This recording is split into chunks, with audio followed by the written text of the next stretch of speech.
injury to these 3 men. That was miraculous as well.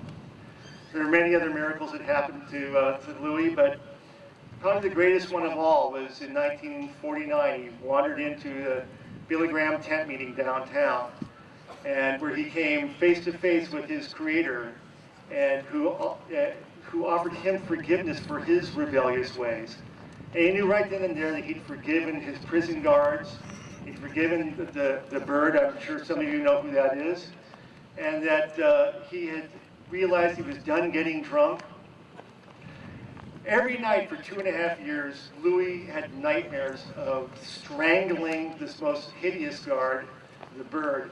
Every night he woke up in a cold sweat trying to strangle this guy. He even woke up one night thinking he'd got him by the neck, and he had my mother by the neck. That was very scary. But when he went home from that Billy Graham tent meeting that night, he did not have a nightmare, and he never had another nightmare for the rest of his life.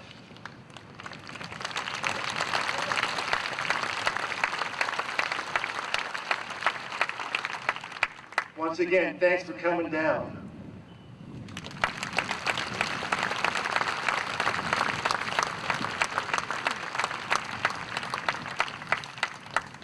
Luke, thank you very much for those words. Before I go on, let's give a round of applause not only to the pilots that spent their own money and time and to fly, or the last formation was a missing man formation. So let's give them a round of applause.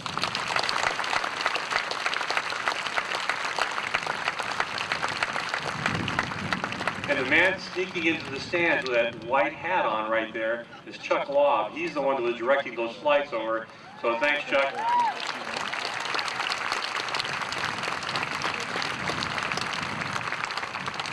And now I'd like to invite Louis's grandson, Clay Zamperini. Clay?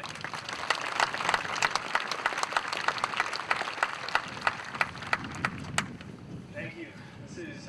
This is tremendous, seeing everyone out here honoring the patriarch of our family. Those flights are unbelievable. My grandfather has been a lot of things to a lot of people. He was an example of elite athleticism and a reminder that with hard work and direction, we're all capable of anything.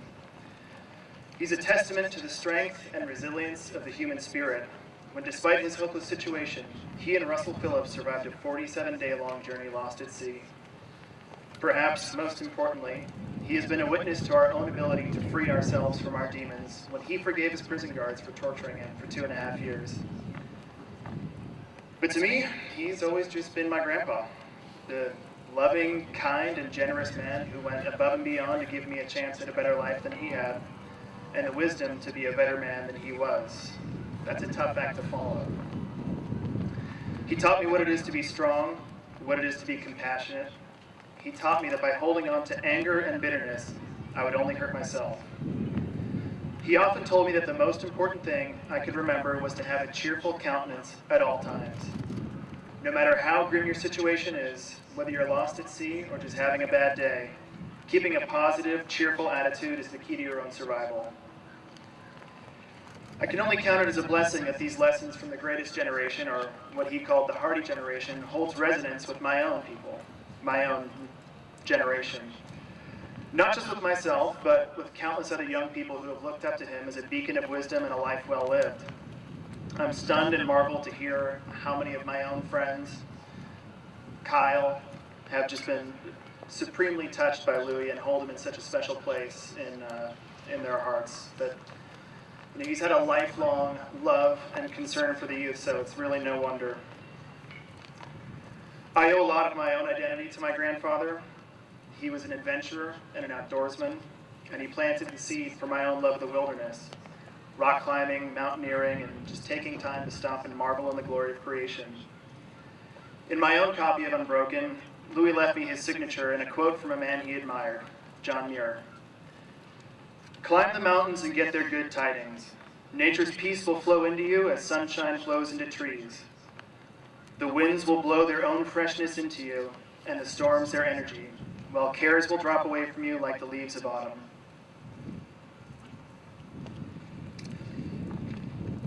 Angelina couldn't be here tonight because she's in the editing room putting the final touches on my grandfather's story, but she asked that I read this on her behalf. Good evening to everyone in Torrance. Louis was my friend, my mentor, and my hero.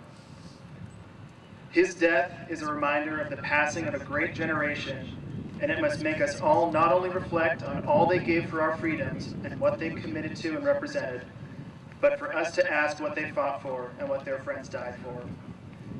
They were in service to a country they believed in, and for morals they believed in.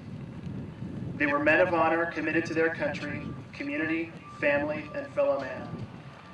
But above all, they fought for a better future, for our future, for this day. I have had the great privilege of knowing such a man.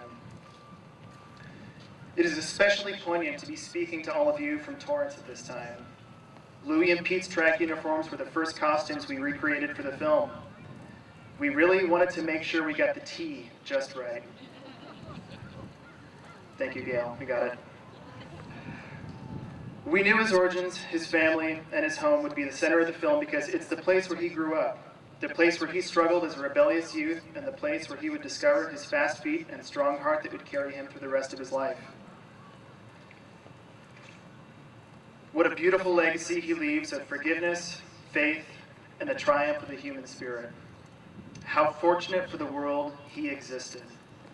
How grateful we all are who have been changed and inspired by him. How much we will all miss him. My life and my family's lives have been forever changed by your own Torrance tornado. With much love and respect, Angelina.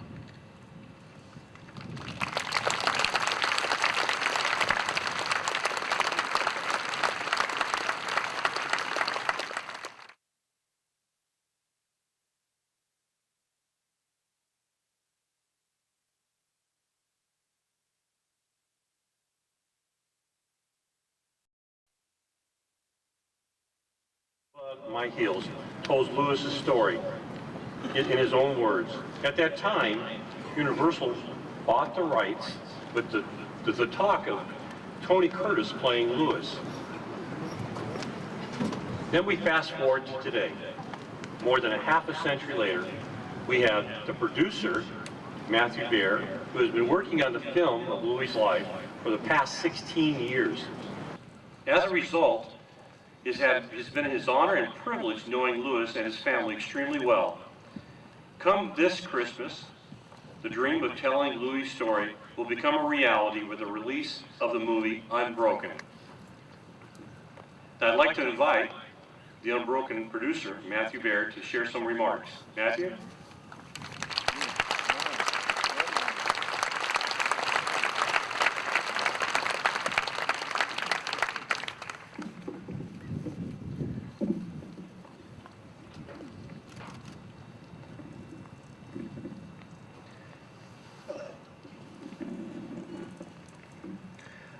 In the book Outliers, a theory is suggested that the key to success in any line of work is practicing a specific task for 10,000 hours. These past 16 years, it feels closer to 1 million hours I've spent practicing and learning about Louis Zamperini. Thankfully, our specific task to get a movie made on Lou's remarkable life has been achieved. The marathon began in 1998 upon my seeing footage of the 81-year-old Torrance tornado running the Olympic torch in Japan, where he was once held captive. Lou's radiant smile had me at hello, as did his story. From our first meeting onward, Lou, his son-in-law Mick, and I bonded in trust, and off we went to sell Lou's amazing journey to Universal Studios. I became and remain the one and only Jewish Zamperini.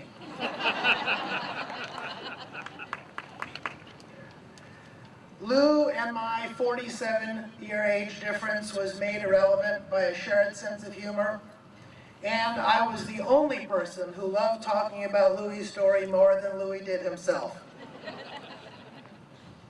Like a long married couple or stand-up comedy team, when meeting with writers or executives or filmmakers, I knew exactly what story Lou was going to tell, how he would deliver his punchline, or how to best answer questions on his behalf. Lou certainly understood the creative challenges his life story held, trying to fit it all into one movie.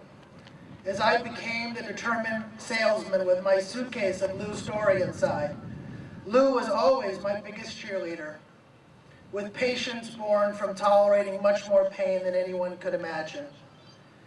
"Keep at it, my boy," was his refrain, in the same spirit Lou's brother Pete told him when Lou needed one more push.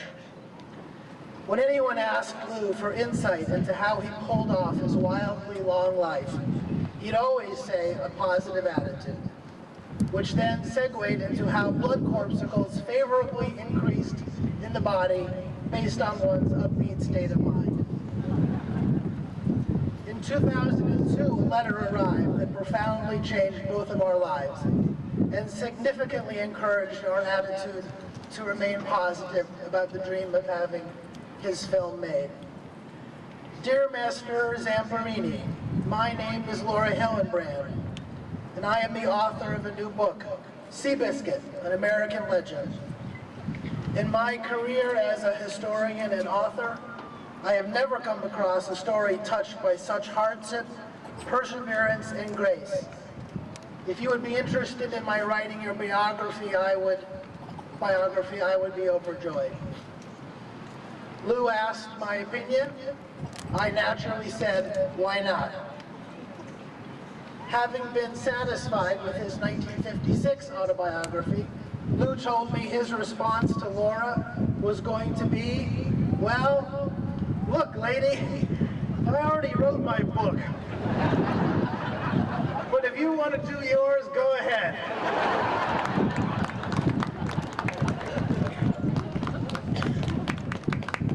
Obviously, Laura did go ahead.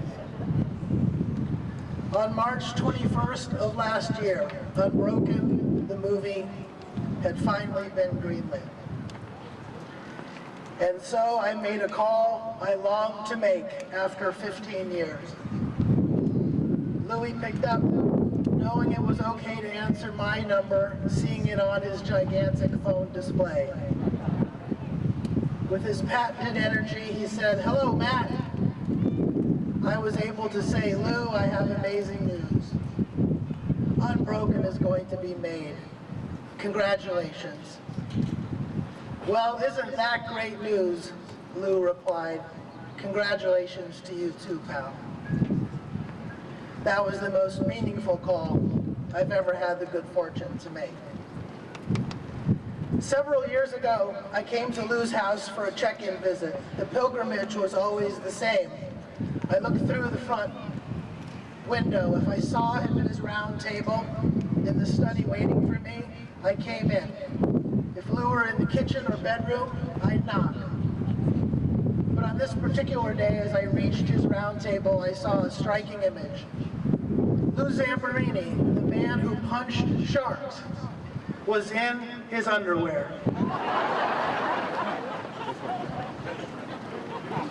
It was the first and only time I'd seen Lou out of his daily uniform of tan pants, blue Olympic jacket, sneakers, and USC hat. The view was indeed eye-catching. Imagining a similar feeling to what 96-year-old versions of superheroes, Bruce Wayne or Peter Parker, looked outside of their Batman and Superman uniforms, what I saw was a razor-thin man whose skin clung to his frame with the texture of old silk pulled tightly. And so we chatted for our usual hour or so. Though this visit defined the friendship we'd achieved, Lou was comfortable hanging out with me in his t-shirt and briefs, at ease with himself as Lou always was. In Unbroken, Laura wrote, "Resting in the shade and stillness, Louis felt profound peace. When he thought of his history, what resonated with him now was not all that he had suffered, but the divine love that he believed had intervened to save him. Lou indeed loved fully his family, his friends, Torrance, the #1 combo at El Cholo, his USC Trojans, his never-ending flirting, his mother's gnocchi, Stouffer's frozen dinners, his view overlooking the city, and how his ultimate underdog story and courage helped others overcome their own obstacles. What Lou saw as his salvation through the words of Billy Graham, I saw in Lou as the prophet of inspiration. I will think of him every day as I have since the day we met. While my heart is indeed broken, we won't get to see Louis on the red carpet. His spirit and love of life will remain unbroken for eternity. And when my 2 sons need that extra hand of loving kindness and support, I will say what my dear friend Lou said to me. Keep at it. Keep at it.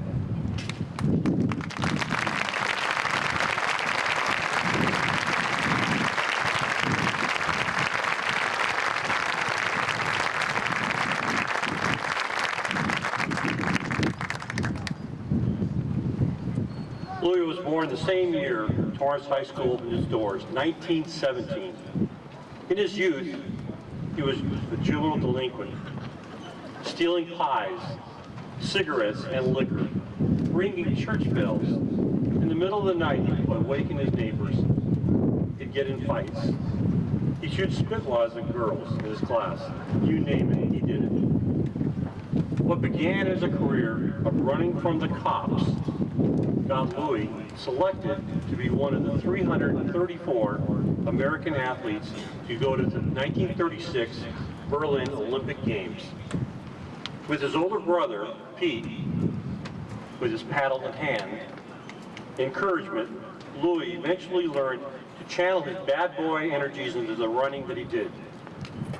While at Torrance High School, he blew away the competition. He set the new scholastic mile record of 4 minutes and 21.2 seconds. This stood for 19 years. Lewis put Torrance on the map. As noted in the 1935, January 31st, 1935, Torrance Herald newspaper, this is their quotes. This is what they wrote. Whether Torrance realizes it or not, this recognition of Louis Zamperini as the leading Torrance High School miler in the United States means a lot to the community.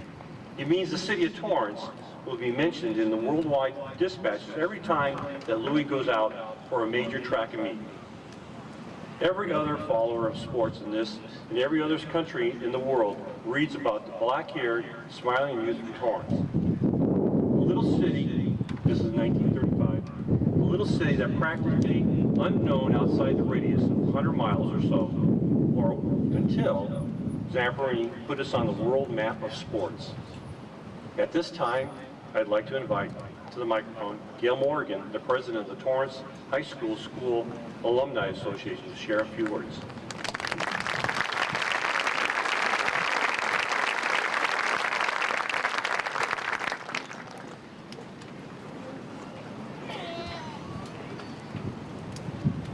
Thank you, Mayor Scotto, and thank you all of you to be here. Okay, Cynthia, you're not going to be the only ones going to have a hard time getting through this. I had nearly 30 years of friendship with this wonderful, wonderful man. In the fall of 2006, I got my wonderful Louis, he called me, and he asked me if I knew what was going to happen to him in January of 2007. Well, of course I knew what was going to happen to him. He was going to turn 90. He surprised me by saying that he wanted to have his 90th birthday party at Torrance High, and would the Torrance High Alumni Association please host it? Of course, we were going to do it. I asked John O'Brien. He said, what do you think I'm going to say? So we went about it. The logistics of getting Louis to Torrance High was a dilemma, but I have to thank a fellow Tartar and a mayor for volunteering to get a limo and go up and get Louis. I understand I made Frank's dream come true that day. He got to spend time with Louie. You're welcome, Frank. And thank you, Cindy, my fellow Tartar. So, after I got the limo from Frank and Cindy, I thought, I have this little idea. So I called Chief John New. He had told me at one time, anytime I needed something, to call him. So I did. I said, John, we all know the history of Louie with Torrance Police Department. I'd like to do something. We all do, don't we? There wasn't a time that Louie ever didn't love to tell us about the story of him in Torrance Police Department and a few other police departments. So I asked John if he could make this wish come true, and he said, consider it done. My wish was that when the limo came into Torrance, that the Torrance Police Department would escort Louie to Torrance High. I thought it was about time to say, welcome to Torrance, Louie. So the limo comes to Torrance, he gets his escort. The limo pulls up at Torrance High. Pete comes out, Sylvia comes out, everybody comes out. The last one out is Louie. He bounds out and he's smiling and he's happy. And he grabs me by the arm and with such enthusiasm, with that twinkle in his eye and with the love in his heart, he said, did you see that? Did you see that? Did you see what happened? And I said, okay, what's he talking about? Because there was so much going on that day. He says, the Torrance police escorted me into town. They escorted me into town. They welcomed me into town. And I said, yes, Louie, I know they did. So he went about greeting everybody, having a grand time. Pete came up and told me, you don't know how much that means to us. Later in the day, cutting the cake, taking the pictures, telling the stories, everything that we did, Louie came up to me and told me the best birthday gift he got that day was the escort to the police department. I couldn't believe that this simple little silly idea that I had meant so much to him. Pete called me that night and said, you don't understand the history that he had with the PD. That he finally was welcomed to Torrance and to Torrance High. I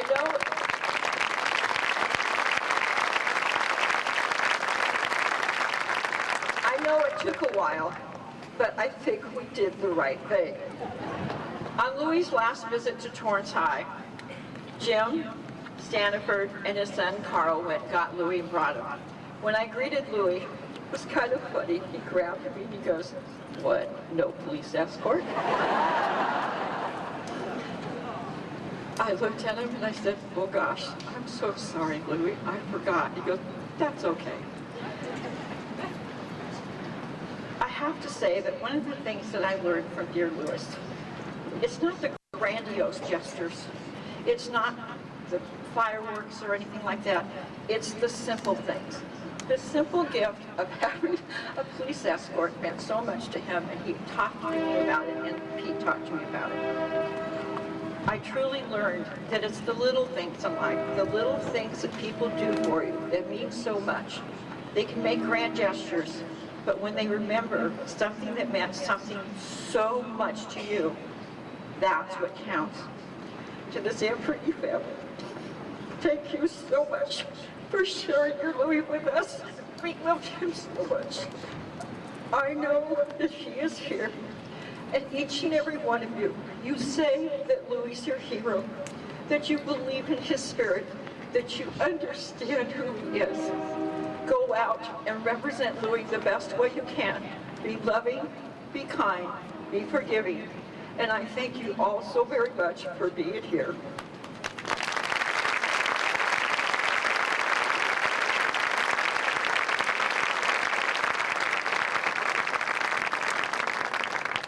Thank you, Gail.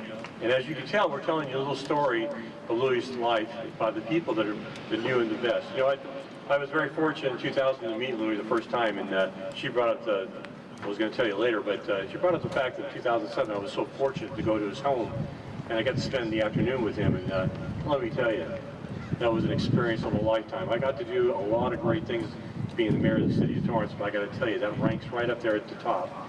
To see a man that was so humble in his home with trophies and awards all around him that just amazing. So, Theo, thank you. After the war, Louis was tormented by nightmares. The Bird, as he was called, the sadistic prison guard who singled him out for punishment day in and day out. To ease the memories that haunted him, he began to drink heavily. At his wife's urging, he wanted to save his marriage, so he went to see evangelist Billy Graham. Reluctantly and bitterly, he listens. He took heart to what was said, and every night committed himself to God, forever leaving behind his nightmares, alcoholism, and resentment. Louis made a promise to share his journey from delinquency to Olympian, from POW to drinking, from nightmares to conversation. His mission was to inspire and help people by leading a life of good example, quiet strength, and potential influence. Louis had a way of changing lives. Through his inspiration and capacity for forgiveness, that was what was divine in nature. In 1952, Louis started the Victory Boys Camp, which helped juveniles delinquents find their path in life. The last boy that he saved is Kyle Guthrie. Kyle's here to share a few of his story with you now. Kyle, come up, please.